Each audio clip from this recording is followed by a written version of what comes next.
নমস্কার বন্ধুরা, আজকে তোমাদের সঙ্গে শেয়ার করব ইলিশের একটা রেসিপি।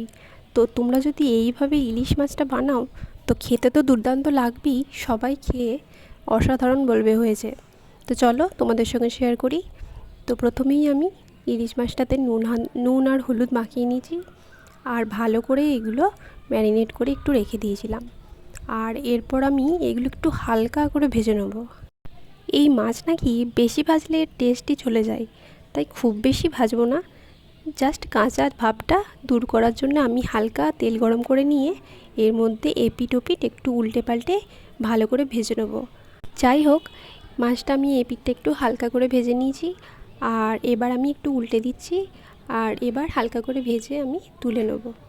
আর এখন আমি এই তেলে দিয়ে দেবো সামান্য কালো জিরে ফোড়ন। আর কালো জিরে ফোড়ন দেওয়ার পর আমি একটু ভালো করে ফোড়নটা ভেজে নেব। অন্যদিকে একটা বাটিতে আমি একটা মশলা বানিয়ে নেব। 1 চামচ লঙ্কার গুঁড়ো, 1 চামচ ধনে গুঁড়ো, 1 চামচ জিরে গুঁড়ো আর 1 চামচ হলুদ গুঁড়ো। এখন এই মশলাগুলোকে জল দিয়ে ভালো করে গুলে নেব, আর এবার এটা সাইডে রেখে দেবো। তো তেলের মধ্যে এদিকে আমার কালো জিরে ফোড়ন ভাজা হয়ে গেছে, আর এবার এই মশলাটা এই তেলের মধ্যে দিয়ে দেবো, আর দিয়ে দেবো আরও খানিকটা জল। এর মধ্যে দিয়ে দেবো স্বাদ মতো লবণ, আর দিয়েছি একটুখানি কাশ্মীরি মির্চ পাউডার। তো এগুলো সমস্ত কিছু দিয়ে ফুটে এলে আমি এরপর মাছগুলো দিয়ে দেবো। মাছগুলো দিয়ে আমি একটু ভাপানোর জন্য একটা থালা ঢাকা দিয়ে দেবো, কারণ আমি ভেজেছি অল্প, তাই একটু ভাপা হলে এটা খেতে আরও বেশি টেস্ট হয়। তো এই ঢাকাটা বেশিক্ষণ লাগবে না, 2 মিনিট মতো দিলেই ঢাকাটা মাছটা অসাধারণভাবে সেদ্ধ হয়ে যাবে ভেতর থেকে। তো এটা ভালো করে সেদ্ধ হয়ে গেছে, আমি এবার একটু উল্টে দিচ্ছি।